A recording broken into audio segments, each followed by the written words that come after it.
Hello, my friends. Dorothy Morgan here, professional astrologer. We're going to talk about the astrology for March 24th, 2022.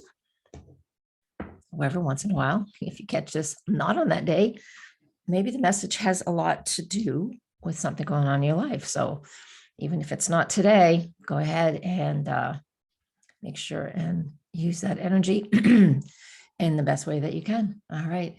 March 24th, 2022. This is the moon is now officially called void of course. So it's in Sagittarius.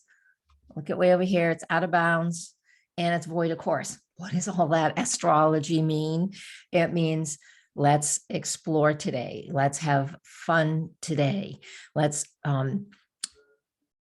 look at your world where you need to experience some freedom, right? And some authenticity and some truthfulness. Those are all keywords for Sagittarius. And we're really making it super personal because this is the moon in Sagittarius. And it's void, of course, just means that it's not making any other aspects. These are all, if you look over here in the grid, the aspectarian grid, they're all separating aspects. That means the moon is now making no more applying aspects to any other planets in the sky. And then the new cycle will start when it gets to 0 Capricorn, which is at 5:54 p.m. Eastern Daylight Time on the 24th. So that means for the majority of the day or the evening, whenever you happen to be seeing this, on March 24th, the moon in Sagittarius, again, I'm going to repeat myself, I want you to have fun, I want you to play, I want you to explore life, discover what your truth is. How can you feel the greatest sense of freedom in whatever is going on in your world?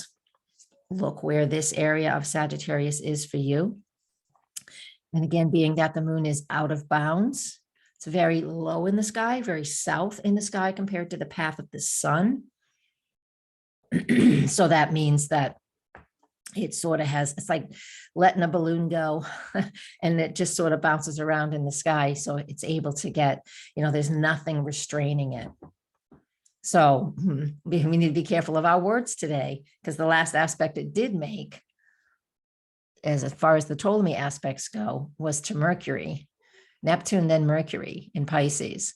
So it could be that, somebody has a big mouth.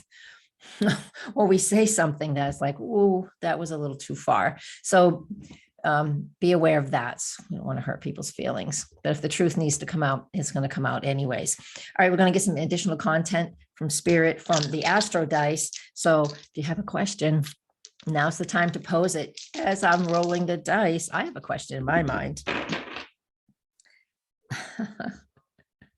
Perfect. Pluto in the sign of Cancer in the first house. Pluto, power, control. Take control. Are you giving it away or do you have it? It's in Cancer. So this is definitely about your feelings, your emotions. It can also be your family and the family beliefs. First house, what is it that you need? Yep. Pluto in Cancer in the first house. What do you need? Do you need to take back some power from your family, or just, become your own, your own person, the autonomy of who you are? Doesn't mean it has to be a big tug of war. Sure could be. First house is, what is it that I need? That mooning, that energy of Cancer, Pluto and Cancer in the first house. So that additional content from Spirit is just telling us, it might be today, might be a day where you really need to focus on that autonomy with your family and be clear about what it is that you need. All right. By the way, more astrology content is over on my Patreon platform. Please come and support me there. The third tier is always pretty amazing. You get lots of content. I'm going to be doing the new moon forecast sometime today. I got so busy yesterday that I wasn't able to actually get to it. All the fine tuning of things that have to happen when you move, right? So we've got a card here, and it is picking it from this Native Spirit deck, and it is the wounded healer. We've picked this one before. Now, I don't usually have Chiron in for everyday stuff, but he is, I'm going to put him in right now. I'll put him back in now because he's also called the wounded healer. So this is a message to bring him in. The wounded healer Chiron is at 11 degrees of Aries right now in the sky. Let's see when the sun is going to make that conjunction. It won't be, it'll be a little while from now, but not too awful bad. Let's see. Excuse me. Oh yeah, that happens on the new moon, April 1st. So we'll talk about that when we get to the new moon. And come join me on Patreon. Here you can support me just by clicking the number, clicking the thumbs up and commenting and sharing and all of those. So please do that. And that helps YouTube know that you want to see this content. If you hit the notification, usually, but not always. All right, let's see what the wounded healer is about. All right, researching what the card wants us to know. It's, again, reminding us of the wounds, the wounded healer. So the wounds of the past do not need to be the future or the present moment. So hopefully we've learned from those processes. So that's what a piece of what that represents. Like the wounded healer. So where you've had wounds, where you've had your greatest struggles and trials, and have come through it. If you're listening to this, you've survived, is where your greatest strengths will come.